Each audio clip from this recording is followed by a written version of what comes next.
Welcome to the acclaimed podcast, The Deep Dive, featuring your esteemed hosts, Andy Monitor and Drew Dinzik, powered by BetSperts. Welcome to The Deep Dive. Presumably, you are working through your handicap of the Super Bowl. Presumably, you have not exhausted all of the information to be had on betting the Super Bowl yet.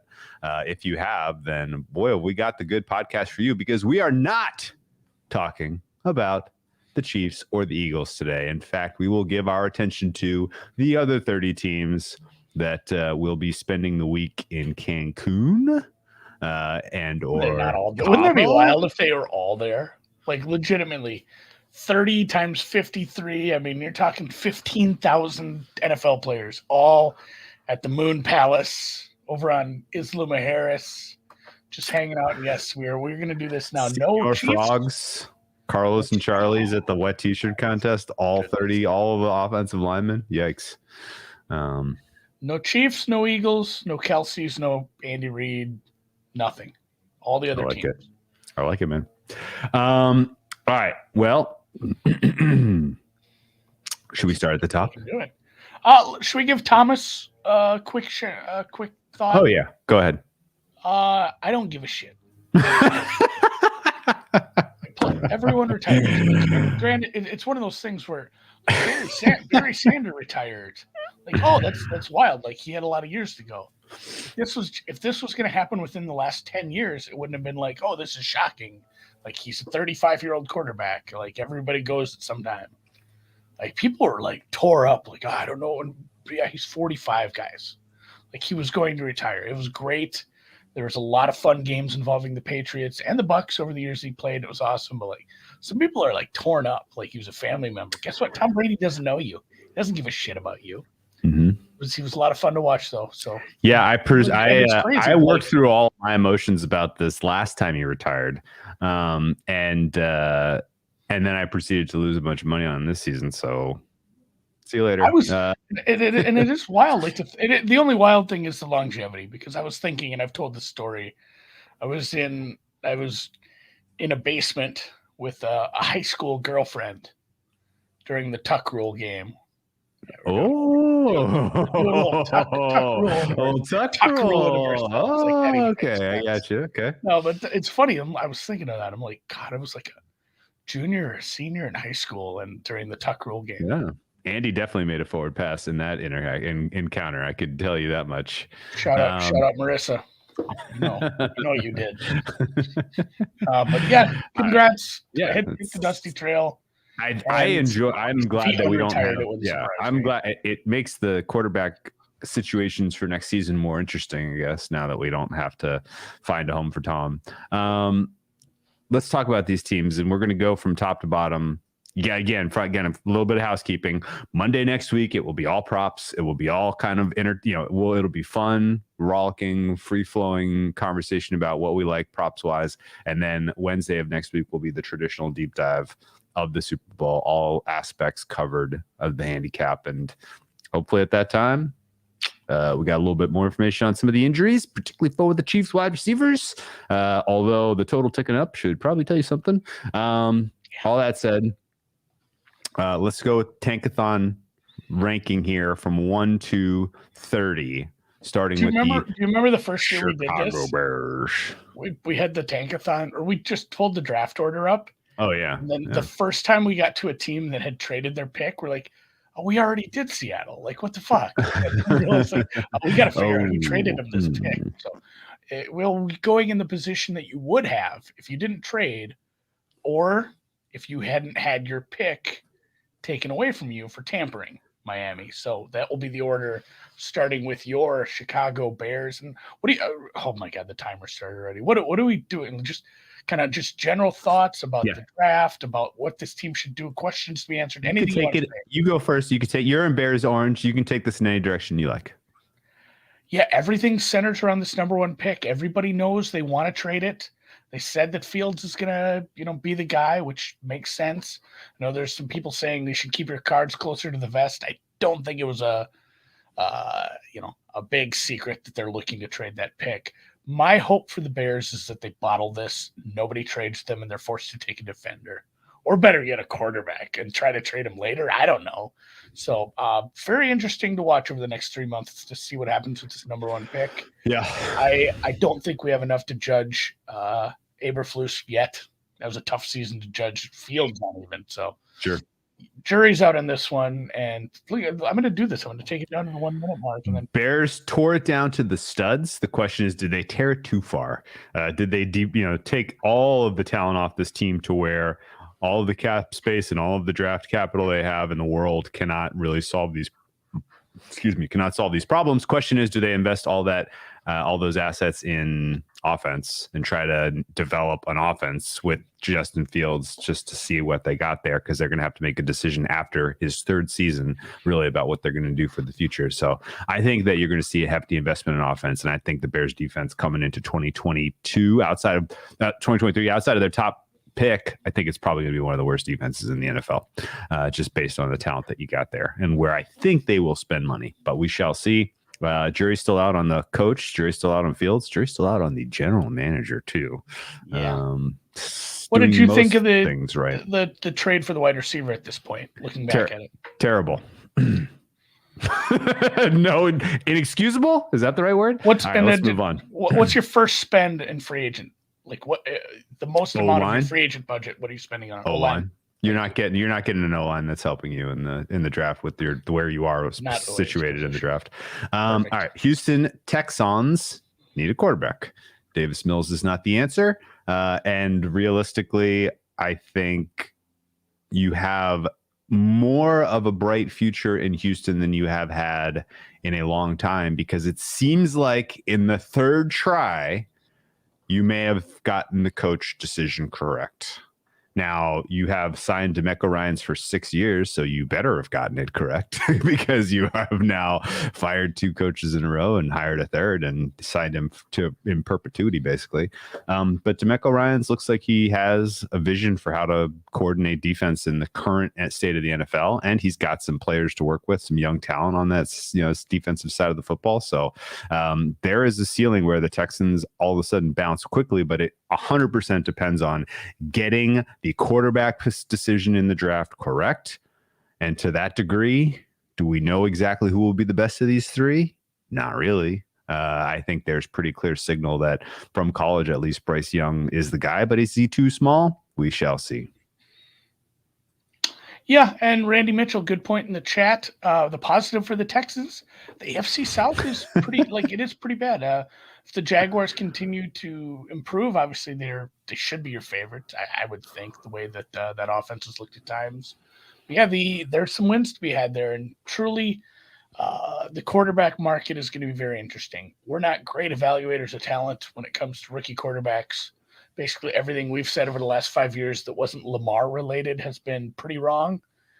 So I'm going to trust people better than me, and I think that's a key too. I'm going to trickle over into draft betting with this one, because so much is going to revolve around who Houston likes, who the Colts like, who fucking 5 other teams like for a quarterback, and everything you do, looking at tape, looking at film, determining who you think the best quarterback is, does not mean fucking shit. Because guess what? Polls isn't none of their polls. Like who am I? Cesario, Paul, all these GMs are not calling you. They don't. It's correct. What they think. You're gonna have to get the information on this to figure out what they think of these quarterbacks.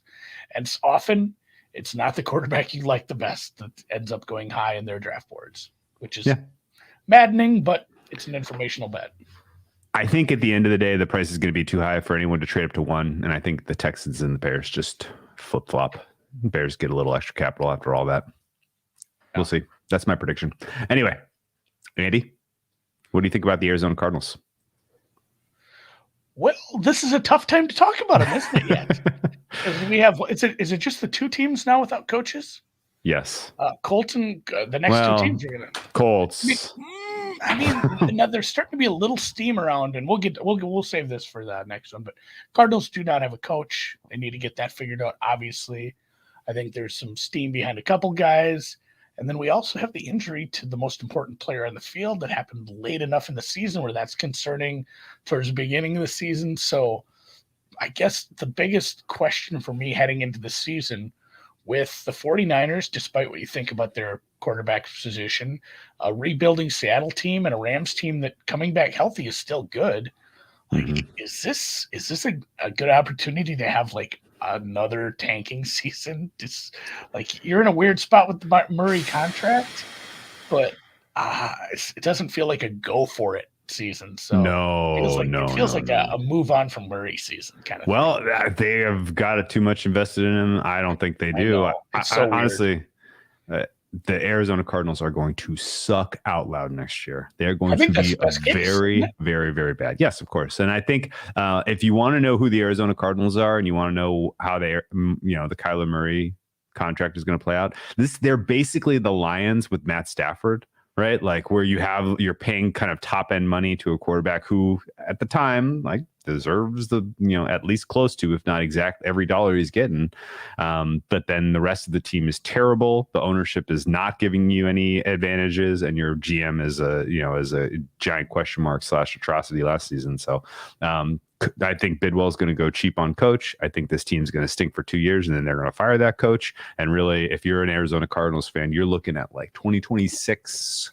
How are we doing? Because Bidwell's too cheap. He's not paying Sean Payton. Get the hell out of here. No way. What do you think the Sean Payton comp is going to be? 20? Probably. Yeah. I would. Yeah, I mean, that seems realistic. And Bidwell, but for that, Bidwell is going to be especially cheap in this cycle because he's paying Cliff Kingsbury to fuck off in Thailand. So, I think we move on from there. And I will go first with the Indianapolis Colts, who, I mean, we've heard sincerely that they have Jeff Saturday already under contract. I don't know if that's true. A lot of very connected people to Chris Ballard seem to say that Saturday is not the top contender anymore. So maybe cooler heads have prevailed and Ballard has circled enough people that Jim Irsay respects to get in his ear and say, no, we need to go in a different direction. It's going to be fascinating to see how that plays out. Ballard probably falls on his sword here and resigns. I would guess he probably should. I don't know that that's a functional situation with the way that the owner is handling things. And again, like it's a team that is stocked with talent at positions that don't really matter. A lot of that talent showed their age last year, didn't perform very well. And you still don't have the quarterback situation figured out. And for all, like if there was one team that drafts a quarterback that I think picks wrong and then doesn't develop that quarterback well, it's probably the Colts. I mean, I don't know what signal you would have to say that they're going to get all that right. So Colts are in trouble. Yeah, this is Cardinals and Colts I put in the category of teams that are drafting in the top 10, most likely to draft in the top 10 again next year. Yeah. Like based Cardinals on and Colts, yes. Cardinals for sure, but Colts for sure as well. Yes. And yeah, there's been a little steam. I don't know if somebody came up to Irsay and like said, like a true friend, someone he actually trusts, and be like, everybody's laughing at you because they think you're going to rehire Saturday. I mean, the problem is his best friend is Saturday. I know, like, I don't know if he has like a second best friend or maybe a BFF from before. So it'll be weird. And then yes, as Sam Lipscomb's pointing out, there is reports coming out that they have, Ballard. I said Pollard. Ballard has a thing for tall guys. He says they will not draft a short quarterback. They have certain height and weight restrictions that they want to be. His drug dealer says Alex heart attack. my pills guy is giving me shit about Saturday. Not hopeful. We got a Pineapple Express situation, bromance between the drug dealer and the everything can turn around. Like I said, most likely everything can turn around if you accidentally back your way into a good quarterback. They did it. How many years ago? That wasn't accidentally. Like luck was great, but shit happens. You need to develop that guy, and I mean, even the candidates that are realistically in contention here. I mean, Shane Steichen maybe can develop a quarterback. We'll see. Presumably that's the best bet. Anyway, Andy, take it away with the Denver Broncos. You get first crack at the your opinion of the Sean Payton deal. Yeah, so obviously not drafting here. This was traded to Seattle for Russell Wilson. I did see some glimpses of decent play by Russell Wilson late in the year. If you put that together with a competent coach, which I know a lot of people are ragging on him, like he's been trading off that one Super Bowl win for a long time. Like the fact that he wants to get back into the league and obviously the money's good. I feel like he still has the competitive drive to be a good coach. He's always been decent at hiring, I almost said really good coordinators, which I guess Greg Williams was a good coordinator if you want results, maybe not a good person. So I think if you solve the coaching problem, and it doesn't matter what it costs, this team does have the money to pay him. It doesn't go against the cap. It's invaluable that you can have him for a decade or longer. Like I like the move to get a coach. Now we just need to get healthy and get Russell Wilson back to playing like an above average quarterback would be great. Yeah. Huge question was it Hackett or Russ, or how do you distribute the blame? 80-20, 50-50, 100-0? I don't think that we know the answer to that for sure, but I do think that the major problem with Russ is that he does not have the skill set to succeed in the current environment of the NFL, on top of the fact that his talents are declining with age. Aging curve hit him, and in general, the league caught up to what he was good at, and has not done him any favors. Accelerated the decline.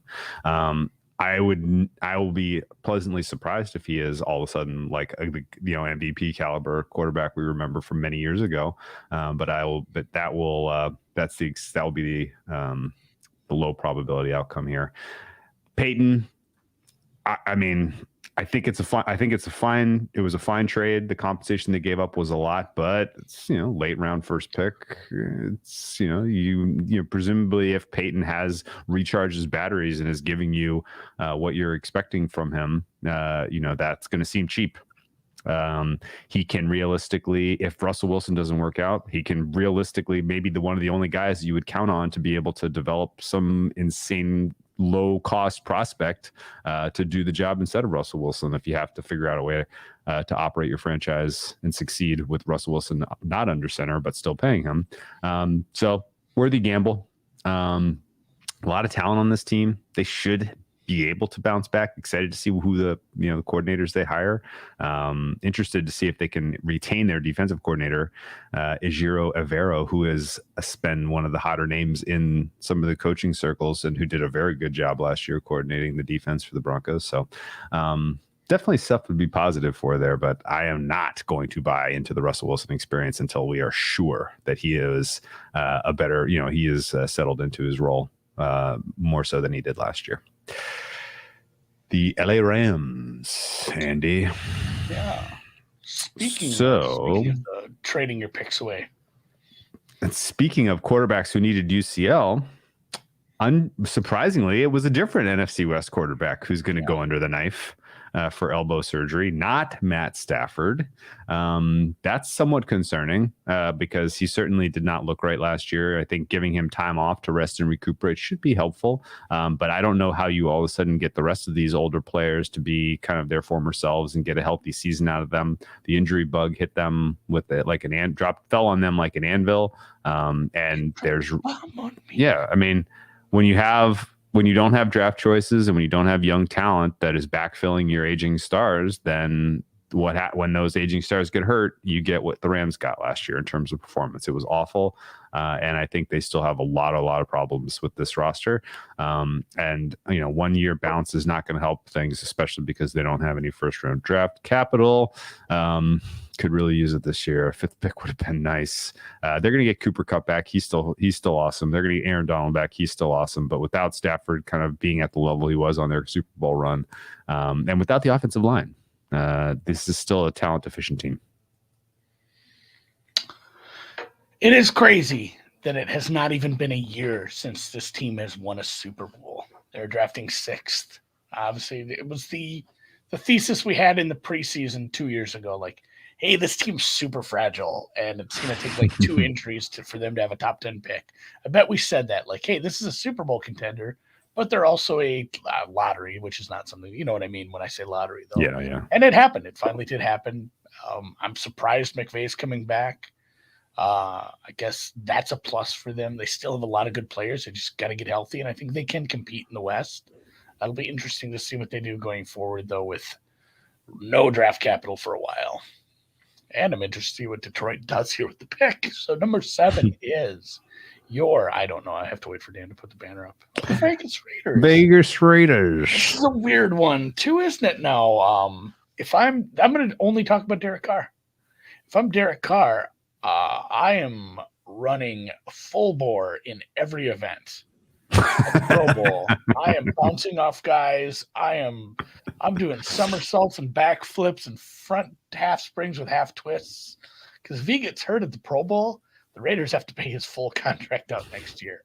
I might just tear my knee on purpose just to spite them. That would be. I don't know if I could injure myself on purpose. I don't have the stomach for that, but it is an odd situation for him. So we'll see. This is another. The quarterback market is going to be very, very. It's a supply-demand thing right now, and the supply is not meeting the demand for teams with higher draft picks looking for quarterbacks. This will be another team that may look to move around in the draft or just see who they can get at 7. That is the biggest question mark outside of what does Josh McDaniels do in year 2 to not be such a terrible fucking coach.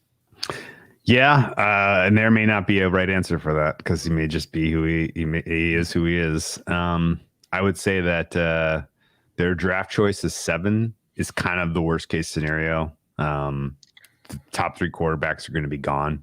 Realistically, I don't think you can sit at 7 and expect to find your quarterback of the future. And your other options were to go after Tom Brady, maybe Jimmy Garoppolo. So I think you're probably stuck in a position where you either have to overpay to get into the rare air where you can draft your quarterback of the future, or you just take best player available, whoever slides out of that top 6 mix, which is going to be a really good player. Like there's some really decent talent, and particularly on the defensive side of the ball, which, oh, by the way, you could use help with. And, I think realistically, if they are eyes wide open about exactly how far away they are from competing for a championship, they dabble in the free agent market. They see if they can get a vet on a cheap deal. And if they can't, then, they do like what Seattle did last year and let Drew Lock and some other vet compete in camp and hope that they strike gold. So, it's not a lot of hope here for Vegas because they are in one of the tougher divisions with the Chargers and the Chiefs clearly over them and the Broncos potentially leaping them. Oops. Number 8. Atlanta Falcons. 7-10. They were only one game out of winning their division, but they did not win their division. We are presumably in the mix for Lamar Jackson. I think I would give up whatever it takes, but the Baltimore Ravens apparently are going to exclusively franchise tag Jackson. So this may be let's kick the tires on Desmond Ridder, see if he's the future. And if not, then we'll go after a guy next year. But boy, oh boy, does it feel like they have kicked the can down the road for a lot of years in a row now. And there's probably going to be a little bit of pressure from ownership to go do something, make a splash here at the quarterback position. I didn't see any spark from Desmond Ridder, really. I didn't see the team play well around him. You got some talent on your offensive side of the ball. You got a scheme that worked this last year pretty effectively. You need talent on the defensive side of the ball badly. You exist in a winnable division, though. And so if you do figure out the quarterback position, either from within the house, from within your own house because of your development of Ridder, or you go get a guy, no reason to think you can't win the South and get a playoff spot. Oh, yeah, this division is going to suck, guys. This is where Atlanta drafted last year. They didn't move. This is where they took Drake London. Ask me how I know, because I was going through draft results from last year. And boy, we got down on that a few different ways. Hopefully they telegraph their punch again in this coming draft. Yeah, Lamar's the dream, but I don't know. I think maybe you're far enough away from thinking you can actually compete in the NFC as a whole that you give Ridder a season and just see, what can he do with a full off season to prep as the starter? What can he do working with with the ones all through camp, all through training camp and preseason and everything? I'd love to find out. He wasn't atrocious at times, and he didn't have all his weapons. Like, let's get him a full complement of weapons. Let's work on improving this defense a little bit. A little more help on offense wouldn't hurt, but boy, they could use some help in basically all 3 levels of the defense. So I don't know where. I haven't looked at a lot of mocks yet. I think this could be a defensive pick, depending who falls from them. But I also don't think the trade back is, such a bad idea. Yeah, so, it doesn't really feel like that's in their DNA, but we'll see. But it is a new GM. We've only we're only in year 2 of the new one, so it'd be cool to get something to help that defense. I mean, realistically, if you're Atlanta, you're hoping and praying that Lamar Jackson is available via non-exclusive franchise. Yeah, that's the only thing that really jumpstarts your jam. Yeah, I don't think it's a jumpstart. Carolina Panthers, Andy. Go ahead. Carolina Panthers. Your Carolina Panthers have hired a coach. And I don't know if I've ever been good at judging coaching hires, which I don't know. Like, I'm fine with it. We liked him before. I don't know if it was a great situation at the last stop. Sometimes I think it's similar to what we saw, which is funny because he was in Philly, but maybe something we saw with Doug up in Philly with the coaching, or the management up there, where they just didn't see eye to eye, and the decision tree was fucked, which is how I think it is in Indy. So I'm excited about this because they do have some decent pieces here and there. You've got some good defenders. You've got a pass rusher. You've got a good corner. There's some pieces on offense. We'll see where they go with the quarterback position, I guess. I have no idea what's happening there. They're another one that could be in the mix to take a quarterback here in the first round. They could move up. I'm not sure what the rub is there, but everything kind of depends on who's starting at quarterback and what Wright can do with them. I really, really love this young nucleus. Love it. Both sides of the ball. I think you're talented at all the right places. I thought the hire of Frank Reich was very good. And I think is Frank Reich the best coach in your division? Yeah. Better than Art Smith, better than Dennis Allen, better than Todd Bowles. I like everything about the Panthers. I am selfishly hoping that the quarterback that they end up with is a little bit underwhelming, like a little bit. People are a little disappointed, and that cools off the market on what their win total and their divisional price is, because I'm betting the Panthers to win the division in the blind. Just because the young nucleus is so good. Like, they could make a quarterback. If they get the quarterback play, they can win the division. Yeah, but if they get the quarterback play, the rest of the team is so good, it could just make the quarterback not matter as much. Really, I mean, we saw a lot of teams with shitty quarterbacks do fine last year. So Panthers can do it too. I like this team. All right, take me to same division down to the Big Easy. Speaking of worst coaches. Yeah. And again, not picking here. This is Philadelphia's pick. Good job by Philly. The top 10 pick and be in the Super Bowl. Yeah. Saints. I mean, they were living on the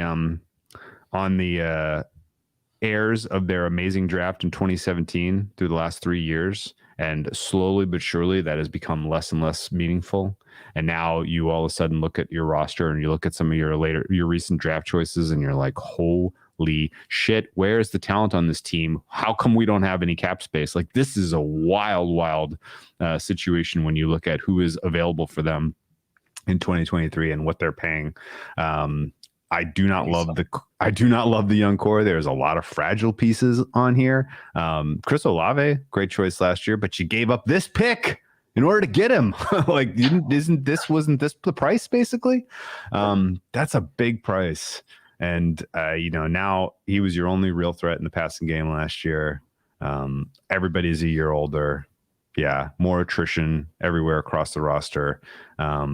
Stupid decision to let go of CJ. I mean, just mismanagement from the talent side of things, I think, has doomed this team. And I would expect them to take a meaningful step back from 7-10. Yeah. I'm not sure on Dennis Allen. Again, it was hard to judge with the quarterback situation being what it was this year. But from what I did see, I don't think the second chance was maybe merited. And I guess this is my time to apologize for having a Dennis Allen Coach of the Year ticket. That's how I approached the NFC South being a bad division. Said maybe he just wins 11 games and they give him a trophy for it. So that did not happen. They do not have this pick. Like you said, they're living off the merits of a draft that happened 5 years ago, and everybody else has been injured. They don't know what they're doing at quarterback. This could be the second worst team in the division only because Tampa gets tumbling so far. Yeah, and oh, by the way, some of the guys that you drafted, they're not in that draft that were amazing. They're not even playing for you anymore. Marcus Williams walked out the door. Trey Hendrickson walked out the door. Yeah, you're starting to get very lean talent wise, and it's a problem. Let's move on to Tennessee Titans. Were they tanking, Andy? Yeah, the Tennessee Titans was in the quiet quit. The quiet quit. Yeah. Tannehill was hurt, but it did give you a nice look at your young quarterback, and then you got to find out that you learned quick. Quick that was a bad draft pick. And granted, this was not a first round draft pick. In fact, it wasn't even was it a second? I think it was like a third round draft pick. Third round, yeah. Yeah, so you didn't waste a super high draft pick on a quarterback. You did find out it's probably not your quarterback in the future. So at least you have that information. You need to get some receivers healthy. You have a really aged out running back at this point. He's still good, but Christ, he's getting old. I don't have a lot good to say about this team. I think this team could finish third or fourth in their division next year. Yeah. They don't have the quarterback situation figured out. They're going to cut ties. They're not going to pay Tannehill that money, I don't think. No. They have a good coach, a leader of men. They have a bad offensive line. They have a great defense. And I think realistically, they are in exactly the same position that they were 1 year ago.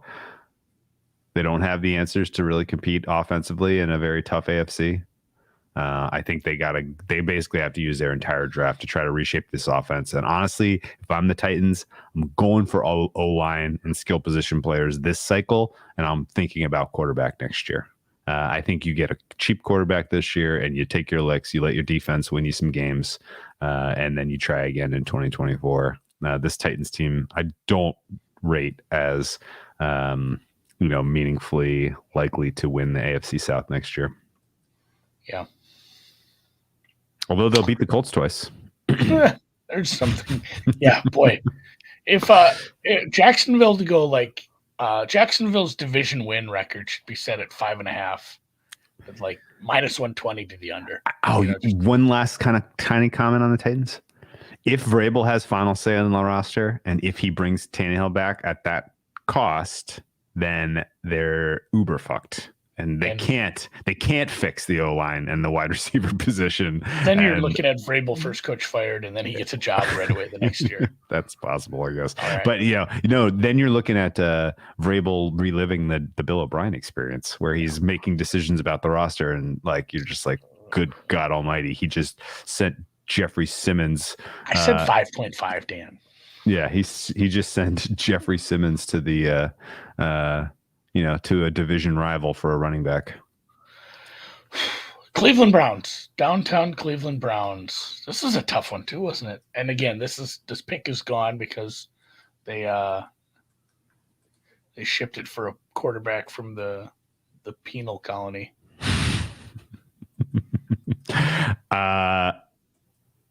We should have said this in the Texans part. Texans have two pretty high picks. Texans have a lot of draft capital and a decent nucleus. Cleveland, huge red flag about the fit between Watson and Stefanski, which means if it doesn't work this year, Stefanski's probably getting fired. And I don't know that we may be realistically reliving Denver at lake level. With Russell Wilson making all that money and being useless, it's possible that you're going to feel that way about Watson halfway through this season. Nothing about the way he played quarterback last year gave me a lick of confidence that he's going to be competitive in a super, super tough division in a super tough conference. Cleveland Browns have a ridiculously tough schedule. They had an easy schedule last year. Jacoby Brissett outperformed him, for Christ's sakes. Yeah, Brissett should be a Pro Bowler. Yeah. Randy Mitchell saying exactly what I was thinking. I had this phrased a little differently. I was going to bet Cleveland to win the AFC because if Watson just needed time with the team and he can return to his top level form, he is a top 3 quarterback in the AFC who has Amari Cooper and good tight ends on the team and a pretty good offensive line. At defense with a bunch of pieces still, I would also bet them to finish 4th in their division because if it doesn't work, it's just going to fall apart. And there could be a mid-season firing of Stefanski. This team just, I don't know. I don't have a lot of good predictions. I want to say this team has one of the widest distributions of results come next year. I'm just prepare yourself. I'm going to be throwing ice cold water on any enthusiasm about the Browns. That offensive line is great as run blockers. They're going to give Deshaun Watson time so that he can scramble around and not make a decision and ultimately take a sack. Watson is just an perfect fit for what the Browns are from a construction standpoint on every other place on the roster and at the head coaching position. And I don't see that being fixed in one offseason. They fucked up. Jets. And they sold their soul to do it. Congratulations, Cleveland. Go for it. Oh, is this me? Yeah. Aaron Rodgers. Okay, how's he going to look in? Aaron Rodgers. How's he going to look in jet green? My first win of the offseason may be Aaron Rodgers to the Jets, and the way they phrased it was first snap of the season taken by Aaron Rodgers. So it'd be funny when he gets hurt in preseason and it's somebody else, and I don't end up cashing that. But it is looking, there's a lot of smoke, and there's starting to be a little fire around Aaron Rodgers to the Jets. He looked good at times. It just didn't seem to want to put in the work with these young guys, it's the same situation, but maybe he gets rejuvenated by a different coaching staff, a different environment, some pretty good young players, Breece Hall returning eventually, Garrett Wilson being very good. They have some pieces, and they have a top 15 pick. If you get, I'm guessing this pick is gone if they get Aaron Rodgers, but would you rather have somebody at the 13th pick, or would you rather have a franchise quarterback for 3-4 years? Probably the latter. I think that's what they do. Yeah, I think so too. And honestly, this team on paper with Rodgers as the quarterback, you're going to be able to make a credible case that it's the most talented roster in football. That doesn't mean I'm going to bet on the Jets. It's still a very, a tricky proposition that Hackett is going to get the most out of Rodgers at this stage in his career. Because for sure, Rodgers' performance slipped last year. He looks like he's dealing with some of the physical problems, even beyond just the mental stuff. He was not 100% at any point last season. This may just be an age thing at this point. Everybody gets old. He may be old now. So I think I will be cautiously, prepared to. I'm going to be late. I'm going to be late to the Jets party ultimately if they are as good as they can be with Rodgers playing well, because the rest of that roster is absolutely fucking loaded. And they seem to have decent head coach. So, not only have they drafted well, I thought they developed well. So, they developed very well. That's just good news for anyone who's under 25 in this team. Yeah. And then you throw in a leader like Aaron. Yeah. Hey, do you think Rodgers has any hesitance about going to the Jets because he doesn't want Brett Favre's sloppy seconds? I don't know. He dates a new girl every couple of years. He's not afraid of sloppy seconds. You think he's at all concerned about being under the New York microscope? That is worrisome. He hasn't always handled the media all that well. No. But I mean, he can just go shit talk them on McAfee. He doesn't. I don't know. He's such a don't give a fuck attitude. And it's further away from his parents. So New England made a decent move at the offensive coordinator position, bringing Bill O'Brien back into the fold. Patrick. That's good. I don't know that Bill O'Brien has the goods to develop Mac Jones into a top 10 quarterback, which is what you need from him to be competitive in an AFC that is just loaded with talent. I don't love what's going on with the pass catching situation in New England. They could very much, honestly, they kind of had to make a tough choice. Are we going to go get DeAndre Hopkins, or are we going to get Bill O'Brien? Because you can't have both because of the history between those two players. And so they elect to go Bill O'Brien. Now, that's a huge upgrade over Patricia. Surely it's a huge upgrade over whatever the fuck Joe Judge was doing. And I think, getting Mac Jones back on a development track where you're getting something out of him this year is hugely important for any kind of late stage Belichick competitiveness. And I think, the defense is going to be the defense under Belichick, and the offense is going to entirely depend on what you do at the wide receiver, tight end, and running back position. Yes, seventh most cap space coming into the season. I know I'm just giving you a rank. They still have like a quarter of what the Bears have to spend, but they do have some cap space. I think you definitely need to address a few things. Getting a pass catcher for Bill O'Brien to work with is going to be paramount to be turning Mac Jones into an above average quarterback that you're comfortable rolling out with and using in your future plans over like a 5-year plan. What's the 5-year plan? Not to die. But yeah, like having him in your future plans to build around something.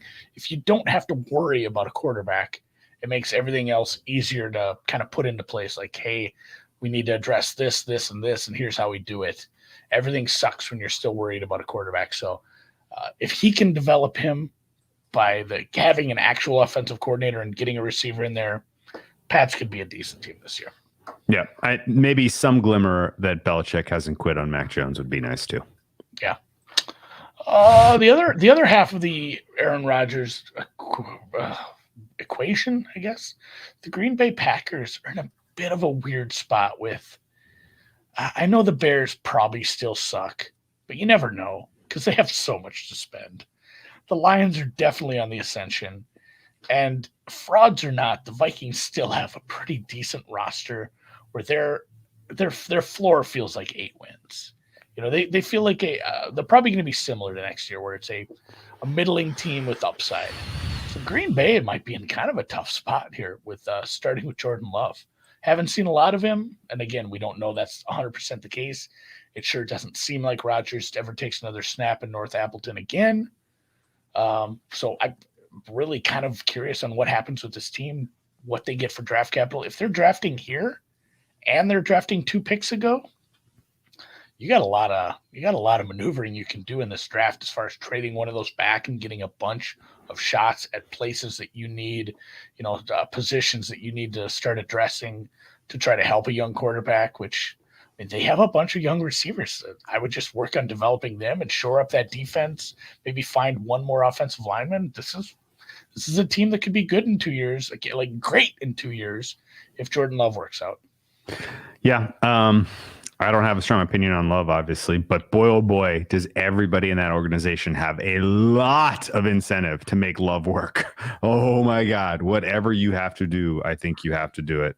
And honestly, if that means you use all of the draft capital you get in the Aaron Rodgers trade to the Jets to draft wide receivers, I think that's what you do.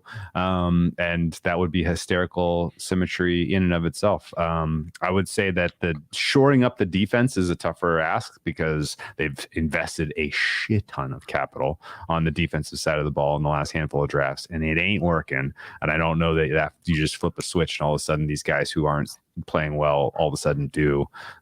So that's a little bit of, but you nailed it. The issue is, the rest of the NFC North might be a lot better than they were this last year, and you might be not as good.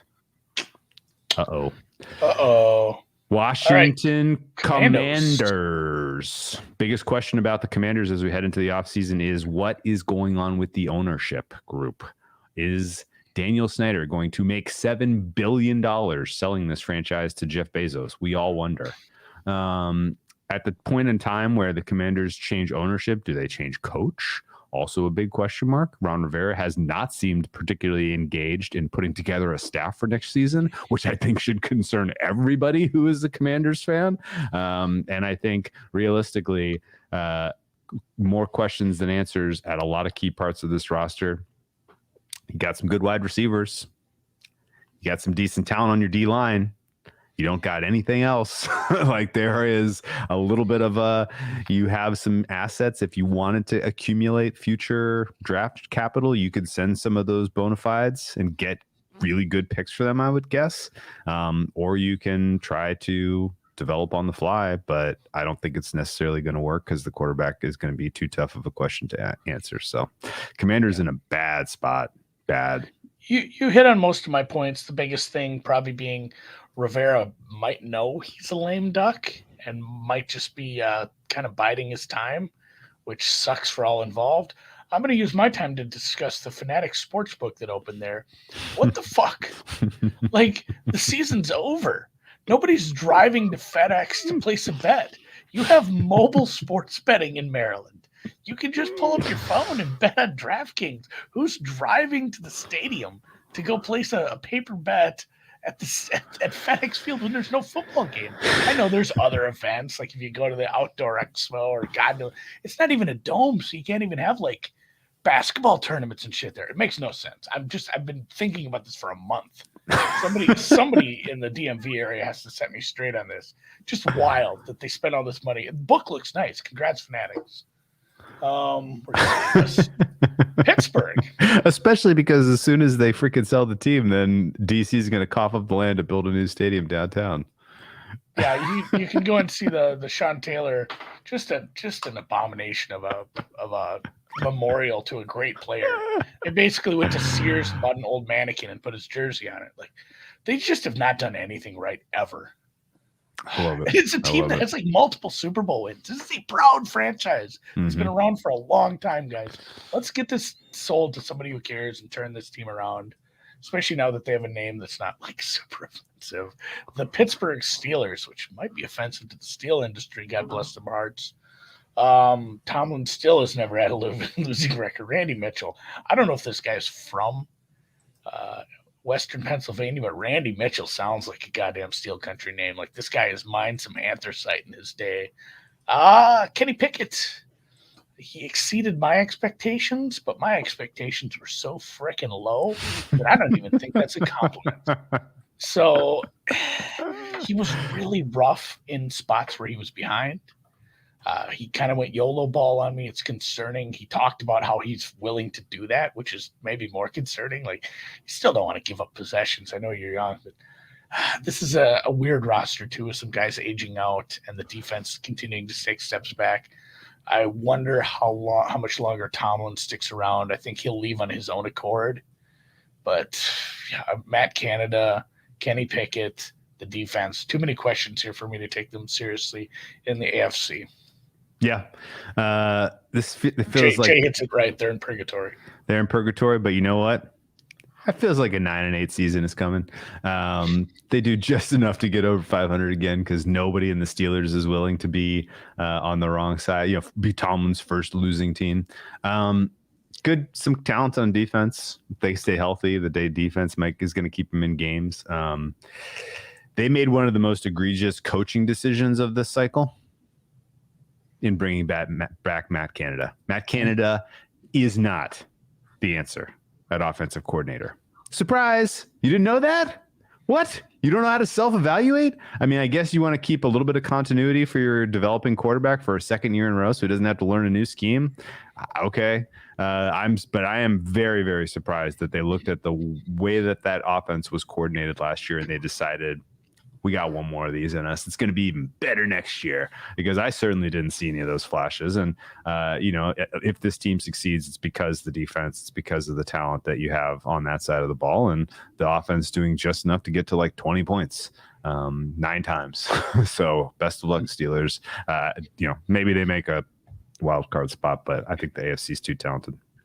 Moving on. 7 seed's not out of the realm of possibilities with 9 wins. Sure. Our Detroit Lions, the Roar. Super Bowl or bust? Tough to say, really. What is really the expectation for this team is going to be sky high coming into the season because they finished so strongly. And they are well coached. They have a nucleus that is as good or better than any other kind of marginally competitive, but out on the outside looking in type of team. Bona fide wide receivers, bona fide in the trenches, both sides of the ball, developing cornerbacks that played a lot better down the stretch than the beginning part of the year, and presumably decent relationship with an offensive coordinator and a quarterback to where you're getting 99th percentile kind of results out of Jared Goff. Like, keep that going. I don't know. This is this is a team that's fun to get excited about because of what it would mean to the city of Detroit, and just in general, fun story to be a part of if they go on some sort of run. But at the same time, they may get to the playoffs, get a playoff win, and that turns out to be their Super Bowl. So I'm not going to get over my skis on what I think about their chances to win the NFC. Yeah, I like them. I think they have a shot to win the division. I mean, they have a middle round pick here. They have a lot going on. Somebody pointed out Deuce Staley. That's funny because I joked about him when we dogged on when we dogged on Peterson.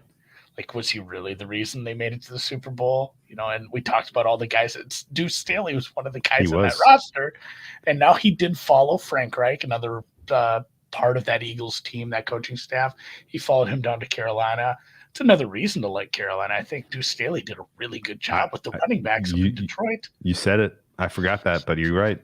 Yeah, so I can't remember who said it in the chat. I just should throw it to Nick C because he brought that up. I almost forgot about that part. Good. I think that's a good hire by Carolina. But we're on Detroit, and yeah, I have a high upside for this team.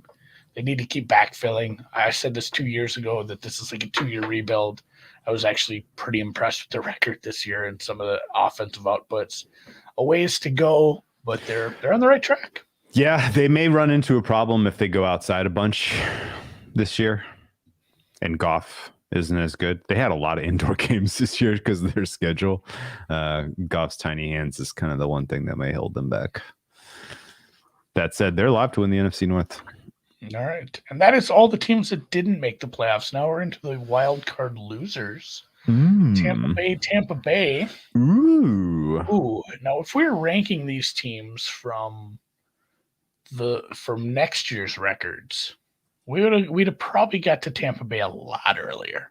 Oh yeah. I'm very, very down on this coaching staff. They suddenly have the most important roster spot to fill.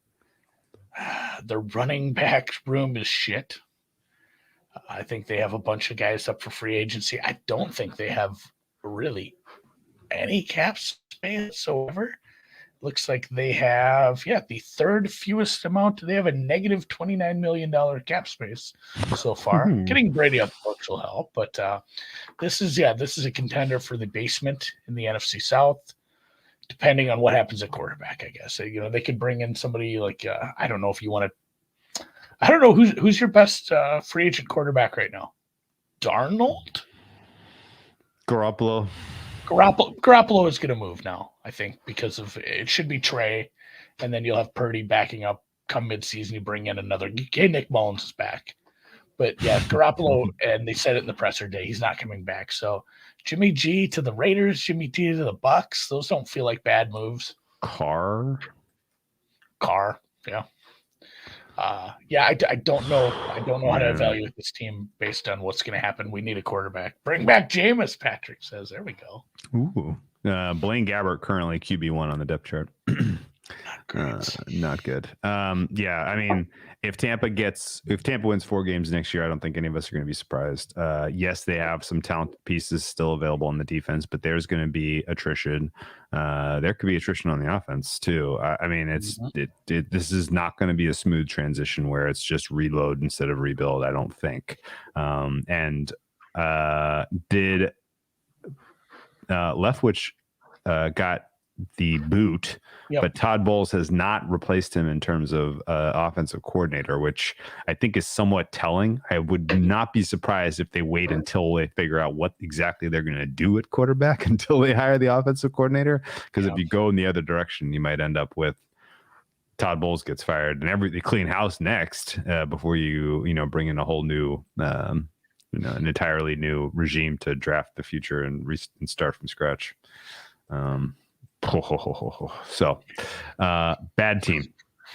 Matt Patricia in for offensive coordinator. Now that he's got experience as an OC. Hey man, it puts you in contention to draft Caleb Williams next year. And it's funny that at this time last year, there was a lot of talk about Leftwich as the Jags head coach. Yeah, like he's taking an OC job instead of a head coaching job. Wow. How the tables have turned. It's crazy that we're saying here's a team that has a lot more solid look at their quarterback spot. Number 20, the Pacific Northwest finest, Seattle Seahawks. Drew. Yeah. I don't think a repeat getting to the playoffs is out of the question for the Seahawks at all. I don't think a repeat performance of what you got out of Geno Smith is out of the question at all. Decent young nucleus. You managed to hit on 2 tackles and 2 cornerbacks in a draft last year and got outstanding play from those guys for a full season. And now you have an embarrassment of riches in terms of draft capital with the 5th overall pick and the 20th overall pick. And as long as you don't bottle those 2 picks, you're going to have a really, really decent team next year. I'm guessing that they keep Geno Smith on some sort of club-friendly number. And at that point, it's a matter of Shane Waldron and Geno with another offseason to kind of fine-tune what worked and what didn't. This could be a really good team next year. I would put them pretty clearly at power rank them number 2 in the West after the Niners. And I think if the draft works out and you develop that young talent, then they could threaten the Niners depending on what happens with the quarterback situation in San Fran. And real quick, Link Calhoun, if anybody's tried to contact him, he's in a Twitter timeout. So he's texting the shit out of me because we're trying to figure out our one and done tonight. So I just had to tell him, I said, hey, Cal, I'm doing the deep dive. Classic. I'll communicate with the boys after the show. And he apologized because he's a polite man. I said, no, don't worry. It's not your fault. And he said, say hi to Dan and Drew for me. So Cal says hi. I think the same thing. I think the same thing as you and a lot of the market right now about Seattle just going back to Geno. If you can get a cap-friendly, team-friendly deal, honestly, like you're in pretty good shape. You have a couple wide receivers. You got a young running back. You get some pieces on the line. You got some pieces on defense. And it's really a nice spot to kind of rebuild. You don't have high expectations because you have the Niners in the division. I think like a 5, 6, 7 seed is your spot. And yeah, they actually have quite a bit of cap space. So this is kind of a nice spot for them. I think they can expect to be a wild card team. That should be their expectations. And they should, their goal should be to push San Francisco next year. Yeah, tougher schedule for the West, NFC West next year. They got to play the NFC East and they got to play the AFC North. So a lot of cross opponents who are pretty decent. But again, like they should be even better. I don't see any real attrition on this team, and you got a bunch of young guys who get another year of development. So yeah, final thought. They should be better, but the NFC should be better. Mm-hmm. And the schedule's tougher, so it probably keeps them in the same spot. The next team on Tankathon is Miami, but they're grayed out with a giant green exclamation point and bold word, forfeited. If you disagreed with the ruling here about forfeiting their pick because of tampering, and you thought that was a dumb punishment like I did, I think we can come around on it and say maybe they should have a pick forfeited for being so bad at keeping their quarterbacks safe. Like, so kind of a ball don't lie moment. Like, hey, this team didn't deserve to have a pick. They were shitty about something. And that's the biggest thing coming into this is like the health of Tua. Honestly, there's a decent case to be made for like that guy should retire. And it's funny, the news came out, he cleared concussion protocol because he's in the Pro Bowl. So that came out as like a health news. Like, he's not going to play, which thank God, like he's not going to go out there and get hit again or something playing dodgeball. Yeah, this organization, as much as I like to hire, kind of messy with the health stuff. And it could have just been bad luck with so many quarterbacks getting hurt. It happens sometimes at San Francisco. But the roster is still decent enough to compete in this division. The concern is you might have Aaron Rodgers come into your division, and you might have a Patriots team that suddenly clicks with a bunch of cap space and an actual OC. Things are not looking like they're going to get easier for the young McDaniel. Exactly. That's the huge problem here. You overachieved a little bit in your first half of your first season, which is always a bad sign for longevity at the coaching position. You anchored, like, we kind of got to the halfway point of the first season and we're like, oh man, McDaniels is good. McDaniel is good. This team is good. They have a lot of good players. Like Tua is good. He's an MVP candidate. And then it was downhill from there. And if you regress this year, then the pressure is going to be massive in year 3. And there's reason to think you may regress this year because of how challenging your division is, how difficult your schedule is, and the fact that you still have massive holes in this roster. Your offensive line is weak. Your defense was poor when it mattered most this season. Secondary's getting old. You don't have a defensive coordinator right now because apparently the deal that you offered to Fangio wasn't enough. I don't know. But there are, this team could click and be competitive, but I got a ton of questions right now and need to see what they do with their offseason. This is funny. Why didn't we put this? I literally drew myself a roadmap and then I crammed it in my ass, apparently. I mentioned the Niners and the Dolphins in the same breath about getting quarterbacks hurt, and for some reason didn't make the connection out of my own mouth. Like, that's crazy that I just couldn't even say that out loud. But it is crazy. The way you run your offense.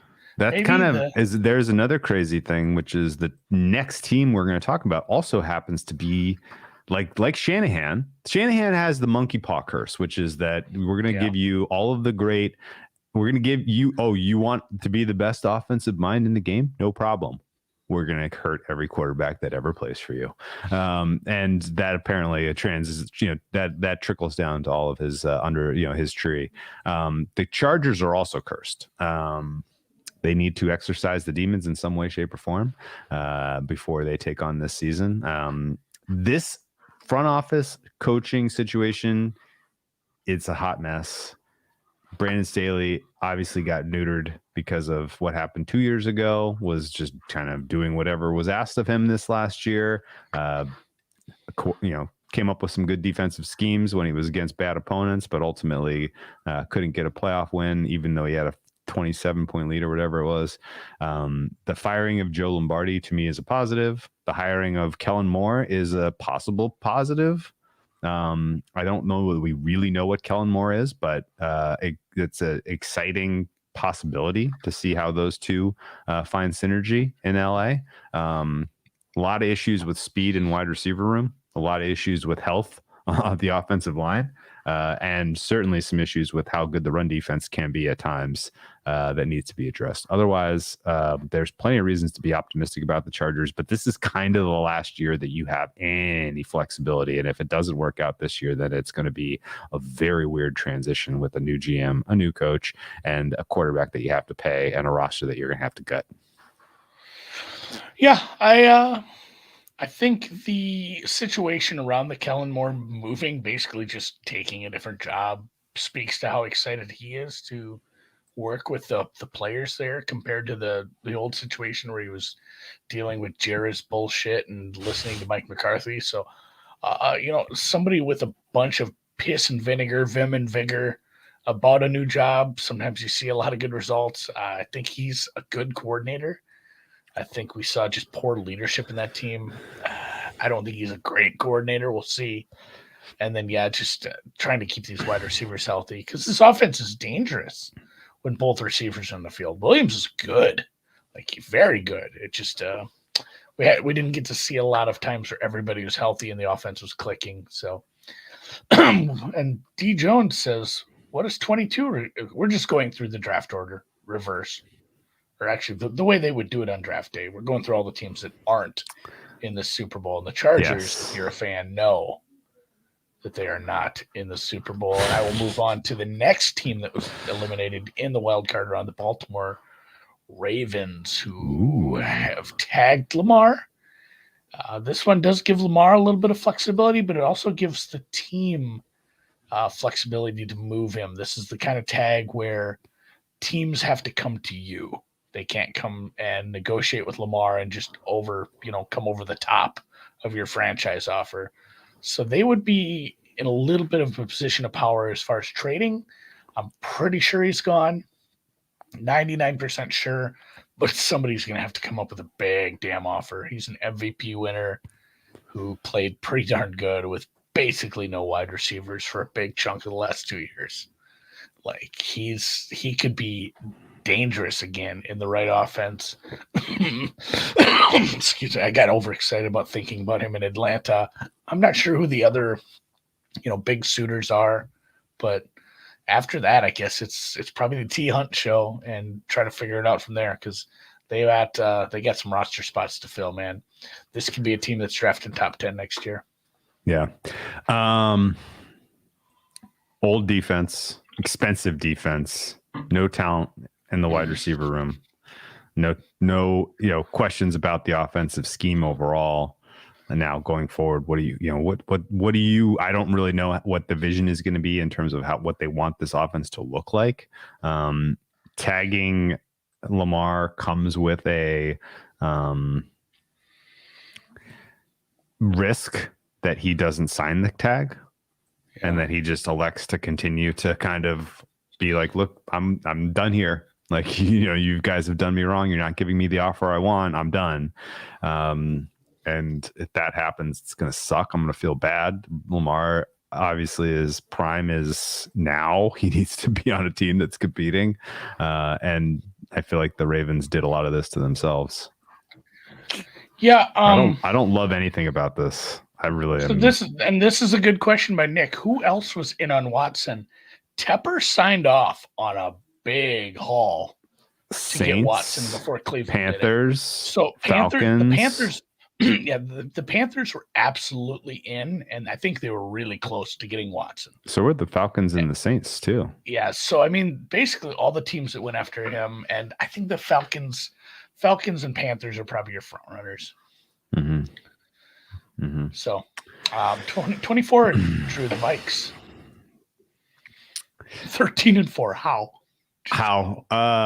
So when the win totals pop, if you are the person that loves yourself some win total CLV, bet the Vikings under.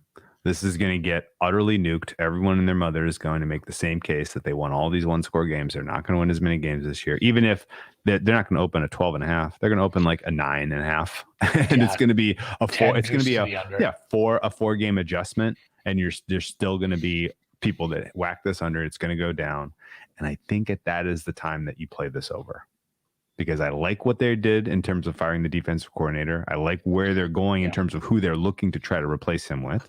I like in general the idea of another year of development, that Kevin O'Connell is a little bit more capable of getting something out of this unit. I don't expect any changes really with the quarterback situation, and offensive line is good and is young.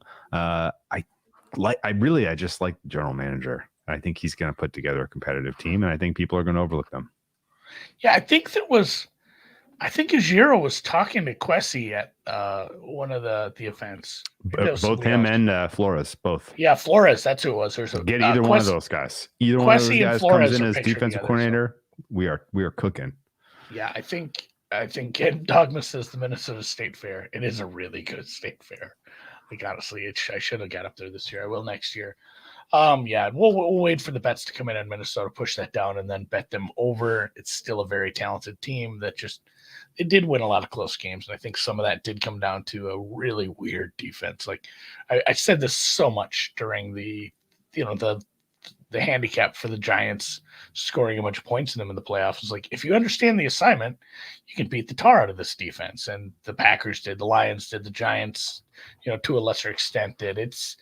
It needs some help. So if they get a defensive coordinator, they can compete with the powerhouse Lions for the one spot in the division, which takes us into teams that made it to the divisional round. The Jacksonville Jaguars are a very interesting spot. Super interesting team. They went from every freaking week we were laughing about something that happened in Jacksonville with Urban Meyer, and a year later they should be a considerable favorite to win their division heading into 2023. Especially, I mean, the only way that doesn't happen is if we end up with Tannehill coming back, which we know would be a long-term mistake for the team, but it makes them viable as a contender to tilt with the Jacksonville Jaguars in this spot. I'm not sure what I would address late in the first round. I think you just go best player available because they're not deep really anywhere. They need help kind of all over the board to just shore up the roster. I guess I'd like to see another defensive back because if you got a nice pair of starting shutdown corners and you still had a good slot guy, this defense could be something. It's young. It flashed a little. I'd like to see him help out on defense because they spent a lot on offense last year. Yeah, your extra opponents relative to your competitors are pretty tough. You got to play the Bills and the Chiefs and the Niners. Is that right? Yeah, you got to play the Bills and the Bills and the Chiefs. You have the one extras. seed or the one spot. Yeah, the Niners are your extra across division. So yeah, that those three extras are really tough. All that said, they should be like minus 400 to win the AFC South because they are that much more capable and accomplished at coach and quarterback. What's the price if Tanny comes back? Still 200? 200, yeah, probably. I think realistically, the dream scenario is we get a rerun of last year. Schedule's tough. Jags start slow. Titans, because of the coach, win early and are presumably going to win the division, and then you can come in season and nuke the Jags as they ultimately win. But I am looking at their schedule opponents relative to their other AFC South teams, and it's very, very tricky.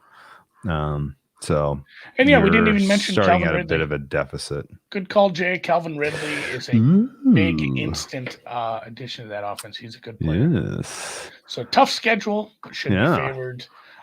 Takes us into the New York Football Giants, who have some free agents, Drew. Yeah, wow. Everyone is a free agent on that team. I think you have to be pretty excited about GM coach. Great job. You did it. Those guys should probably be there for a decade, just knowing how the Giants like to hold on to guys past their prime. Quarterback is, meaningful improvement from the player that was in-house, which is cool. A lot of that I think you attribute to the way he was coached and developed. I'm assuming that they keep Kafka.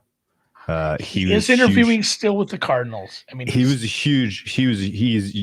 mean, realistically, give him the raise, tell him to turn down the Cardinals job and hope that, he likes New York so much that he accepts.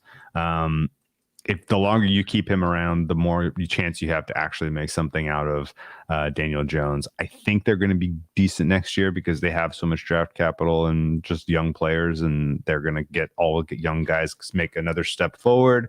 Pass rush, offensive line, it's going to get a little bit better. They have a lot of needs, a lot of holes. Wide receiver and cornerback are the obvious ones, but I think that's where they address. That's where they're going to have space. I personally let Barkley walk. Oh yeah.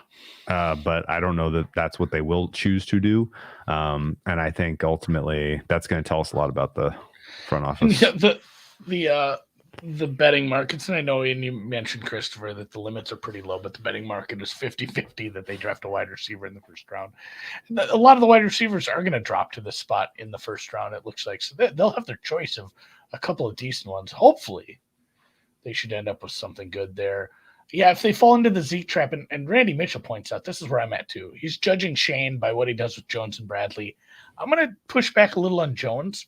I don't know if that's an easy choice. It's definitely not, because the replacement is going to be tough. He played well enough. You put a lot of equity into that. So if it's like a $40 million thing, then I might judge him a little, like, hey, you just paid Daniel Jones $40 million. Like, you can't be doing that. If it's like a $30 million thing and it's maybe not as long term, I could live with it. Barkley, I cannot live with. I cannot live with paying the running back, especially when we see other guys being able to come in and just play from Jump Street. So if he re-signs Barkley, I will have a big problem with that. Yeah. But the Jones thing, kind of take it or leave it. Yes, there are. Yes. And it says Giants and Barkley. Yeah, I understand. I understand the argument. For your team. I 100% understand the argument for why you bring back Jones. Right? You put the time and effort to develop that guy, and he cost fallacy though. I know, but he was also able to do it with very little help at the wide receiver position. And you know what else, Andy? His most effective skill was what? I mean, he was a good runner. Yeah. And he did a good job of taking what people gave him to. He did a good job of taking what people gave him. He did a good job of getting it on the ground. And he managed to stay pretty healthy this year. Like, he was very resilient for you. And I think you have to kind of weigh all of that and say, we can continue his development, take another step forward if we get a couple of weapons in the passing game. And I think that's where they go. I think it can work. Couldn't stomach like a $40 million deal for that. No, you don't give him 40. You give him like the Derek Carr. You remember when the Raiders like extended Derek Carr the first time? And it was like, I think it doesn't feel great, but at the same time, it's not crazy. If they cut, and I know we're spending a lot of time on the Giants, but this is an interesting one. If they cut ties with Barkley, Jones's agent is like, well, you have all this money, and here's where the quarterback market's at, and here's what you'd pay Lamar, and here's what you'd get with a rookie. Like, I wouldn't be a fan of paying them a lot. If they keep him, I'm okay with it as long as it's not an obscene contract. Yeah. Do you franchise him? Give him the franchise number for 1 year of service, and see if you develop him more. That's interesting. I kind of want to bother Solik about this. So, and we'll get a chance to see him. He'll be in the desert next week, so we'll get some drinks with Solik for sure. Because I wonder, like, for sure, if you could play the game of let his agent go out and find out what the market's like. I don't know that anyone's really scrambling to give him that big of a number. No, Giants are in a different spot than a potential suitor. Yeah. All right. Staying in the same division, the New York Giants arch rival, Dallas Cowboys. Are they their arch rival now that they're they're saying, like, I hope you win a Super Bowl, Philadelphia? All right. It's like the SEC fucking thing where look at the SEC won another title. You're a Vanderbilt fan. Shut the fuck up. What are we doing? Dallas Cowboys. They lit the Empire State Building up in Eagles Green. Apparently, you can just pay. Brinks says it just costs like $2 million, and that's a big part of their income for the building all year. They light it up for events and stuff. So a super fan paid, huh? I think the NFL paid for it. Is what happened. To get the New York medium or the New York fans mad at you. I think the Dallas Cowboys have a high floor, low ceiling. Their floor and their ceiling are very close together, and they often involve losing in the first or second round of the playoffs. I don't see a market improvement with this team next year. The NFC is weakish, but with some up-and-coming teams, it might always be a spot where this team's a little behind the Eagles now, and they're facing a tough team in the second round, and we get what we had last year or this year. So I'm not super keen on the move to McCarthy calling plays. So this is somewhere between a 9 and a 12-win team again, and that's good because they have a lot of talent, but it's not good enough. So to this point in the offseason cycle, the Cowboys have had the worst offseason, and it's not close. Yeah, that's fair. So far, for sure. You kept Dan Quinn. I guess you fired up about that. That's I am. He's a good coordinator. The problem is you kept Mike McCarthy. Yeah. And even more than that, like, you lost a bunch of assistants. You lost Kellen Moore, who might have mattered. And Mike McCarthy is now going to install his vision of offense from Green Bay from a million fucking years ago. Not working. Not going to work. It's not going to work. I know you said they have a high floor because of the talent in this team. They're going to fuck that up. Stephen Jones already out there saying he didn't see any regression in Zeke Elliott. The fuck was he watching? That was unbelievable commentary from him. And I think realistically, if as long as sort of that is the mind hive that is responsible for putting together this roster, and all of the blame was immediately shuffled right onto the shoulders of Dak Prescott, and nobody else bore any responsibility, and we fired a bunch of good assistants and longtime guys who were good at their jobs. Like, this franchise is dysfunctional. It's broken. They're in a very difficult division with a Giants team that's ascending and an Eagles team that looks like a perennial monster. This Cowboys equaling 12 wins, getting to the second round of the playoffs is going to be very, very, very tough, the way I see it. They had an easy ass schedule this year, and it's going to be a lot tougher next year. I think you can circle. He's probably going to be one of the favorites. Who? McCarthy first coach fired? He'll probably be second favorite, I think. The thing is that, like, Yeah, I don't get why they gave him as much leash as they did, and I mean, they must have just had a full-on handshake deal. You win a playoff game, you're coming back. That's the only thing I could think of. They got to play on the road this year at the Bills, the Chargers, the Niners, and the Dolphins. Those are very, very tough road games that that not many of your other divisional opponents have to play. They avoid the Chiefs, who the Eagles have to play. They avoid. That's about it, though. Really. Yeah. It's going to be a tough 2023. I bring this up every year because Jerry really doesn't fire in season. Just son of bum. That was it. It's only happened once in the Jerry. So I mean, McCarthy's going to be up there, but the list should be. I mean, Staley's going to be on the list again, just because of kind of how the offseason went and everything. But he'll be on there. McCarthy will be on there. Honestly, LaFleur will be a little higher than probably some people think, just because, like, if that goes poorly, they might just everybody's in deep trouble. Yeah, everyone's kind of in deep shit there. Bowles and Rivera should be right there, so there'll be a handful of guys right up there near the top for first coach fired. That'll be maybe even Stefanski. Honestly, if they fail with a really expensive quarterback, and I would never bet McCarthy because of just the history of Jerry waiting and not wanting to be wrong, making him take a forced retirement instead. So, all right, next is the Buffalo Bills. The Buffalo Bills. You want to start me out? I don't know that could be more disappointed in a team for what happened in the last year. Just disappointed. Cincinnati. Disappointed. Yeah. I'm just disappointed. It feels like they peaked the year that they lost to the Chiefs in the divisional round. And the little bit of that team that existed going into the 2022 campaign got worse and worse and worse as the year went on. Josh Allen, he's going to be in the mix for top 5 quarterback next year, but I don't know that I'm in love with his head-to-head matchups now against some of his major divisional threats. And I don't know that they're ever going to get over the hump. Nothing really to be excited about the way that their offseason is shaping up either. They're not losing anybody important from what I can tell, but they don't really have the flexibility to go really reshape this roster at all. And yeah, they may be missing Dable. That was part of it. It wasn't the whole thing, but that was part of it. I mean, they may be missing Dable, but like at the same time, like, I mean, McDermott I just have huge questions about him being a guy. Not getting much out of the wide receiver depth. That's a good point there, Sam.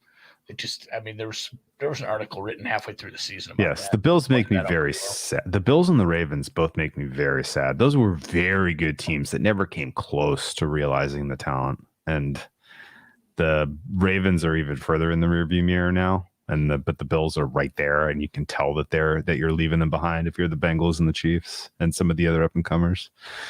Don't love. I have a little Bills. I have a little Josh Allen first round leader at Pebble. Otherwise, I don't have a lot to say that you didn't already touch on. The little disappointment. Disappointed in Leslie Frazier. I thought he could have done a better job at times. The scheme was kind of shit. With the talent you have, they didn't we already said. I mean, the chat kind of nailed it. Didn't get much out of the receivers behind Diggs. The running game was just not something the team was interested in doing early in the season. And then they made a trade for a running back after they'd already drafted a running back, and then they kind of just went scatterbrained run scheme. It was an odd put together offense at times, which is sometimes what happens when you have an offensive coordinator leave. It was kind of hidden by the talent at the quarterback spot and the talent overall. But when push comes to shove, this team did not make championship weekend. And I guess we'll see what happens next year. Josh Allen's going to have to tighten it up on the turnovers a little. They need a true wide receiver too, and they need some help on the defense. So, yeah.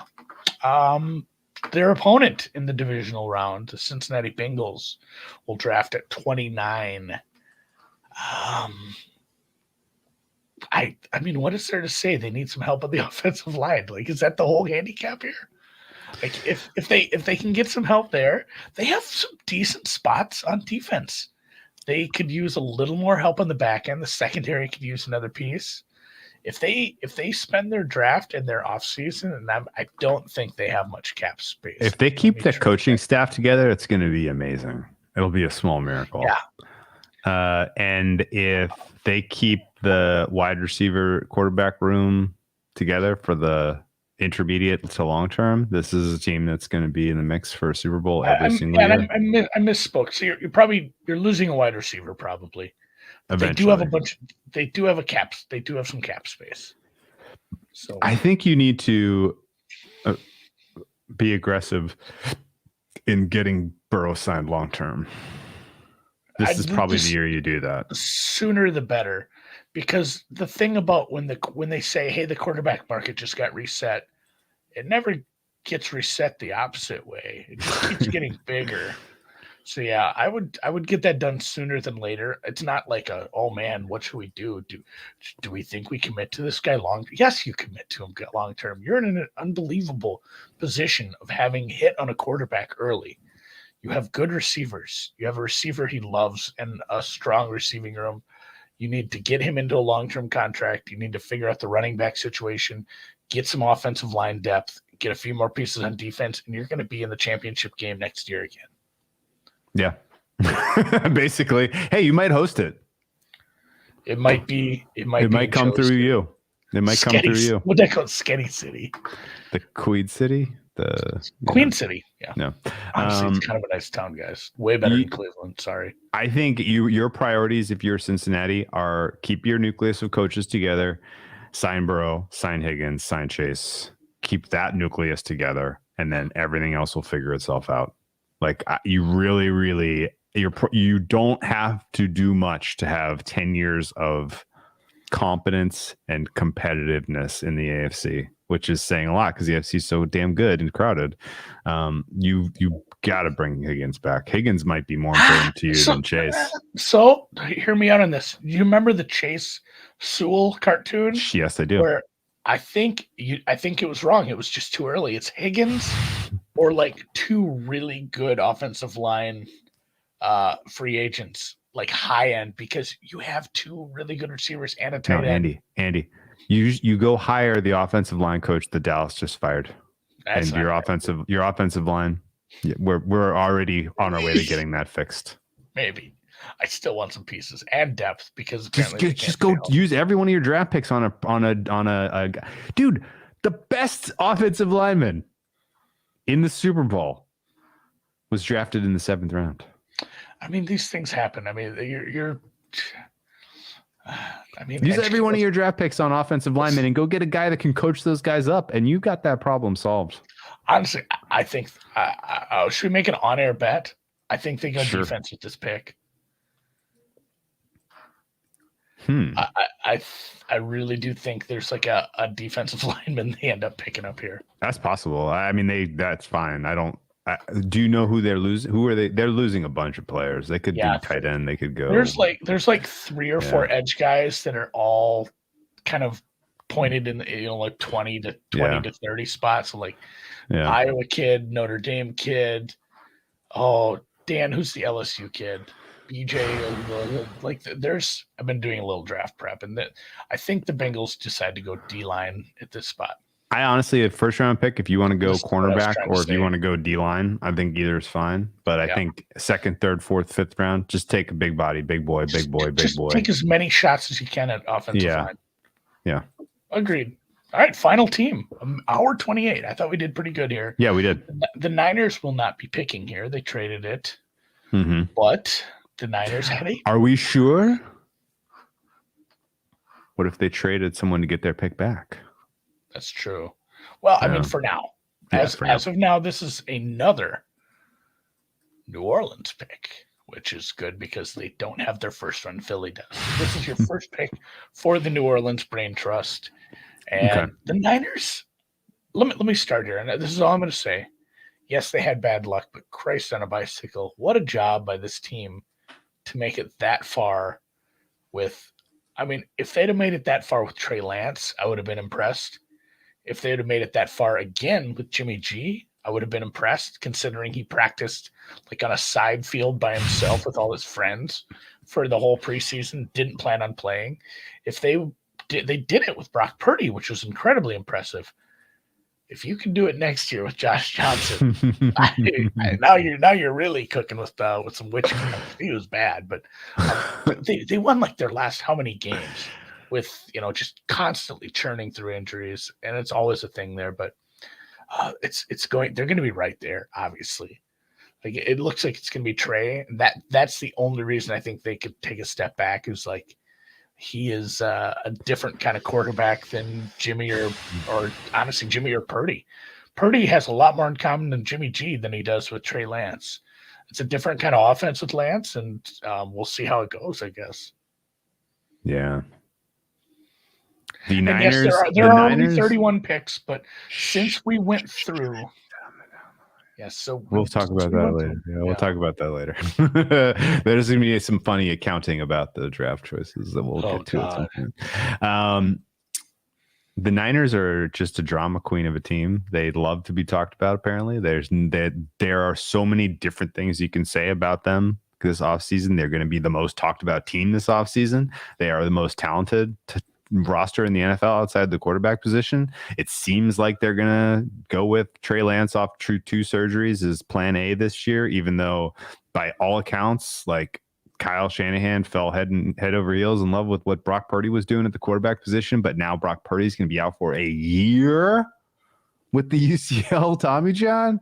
Yeah. Holy smokes. Like what a wild, like just an unbelievable amount of drama in this last few months for this franchise. And they got the coach that is going to keep them competitive. They've got the nucleus of talent that's going to keep them competitive. And they're going to have to figure out if they can coach Trey Lance into competence, which we all assume they will, but we have yet to see it. Like Trey Lance might be the no better than Zach Wilson. Like it is entirely possible that he goes out there and sucks.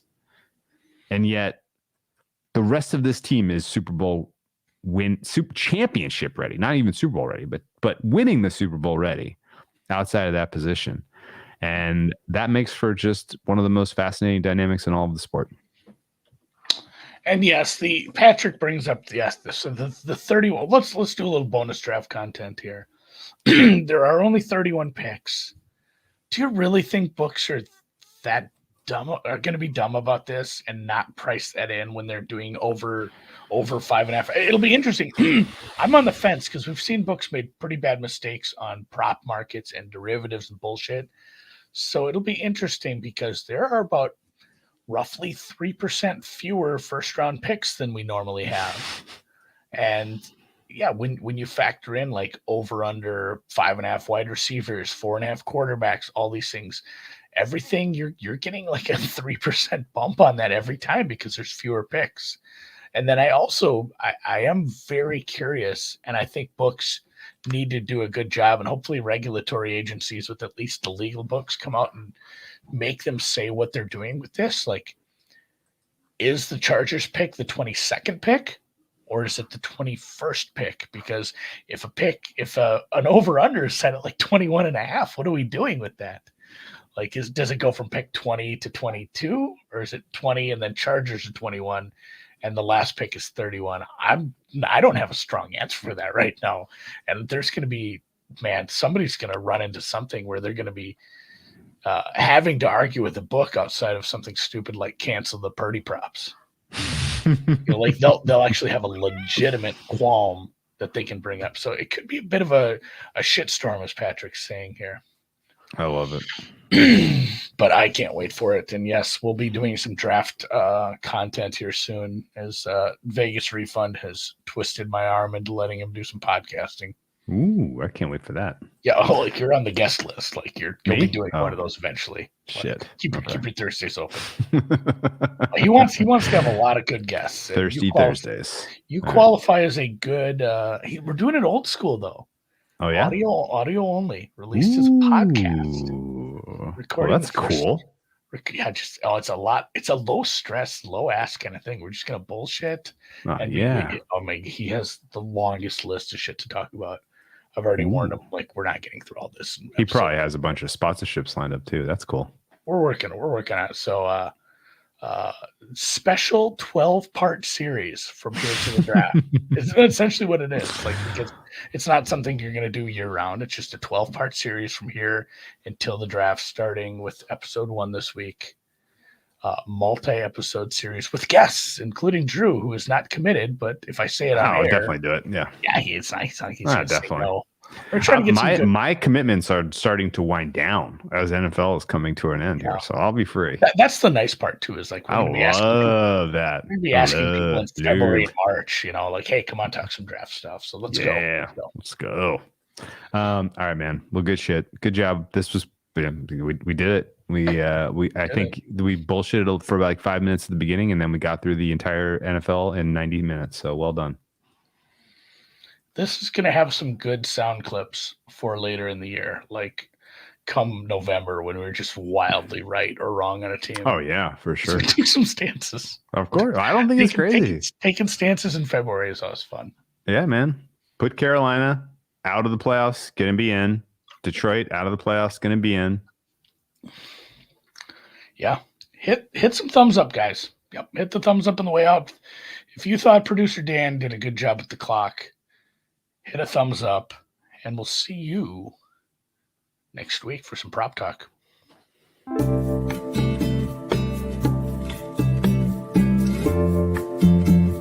one of my favorite of the whole season. So love that. I do like this one. Yeah. I can't believe we did it at 135. Yeah, you forget about all the teams that you don't see since the end of the year. We spent, and I wouldn't want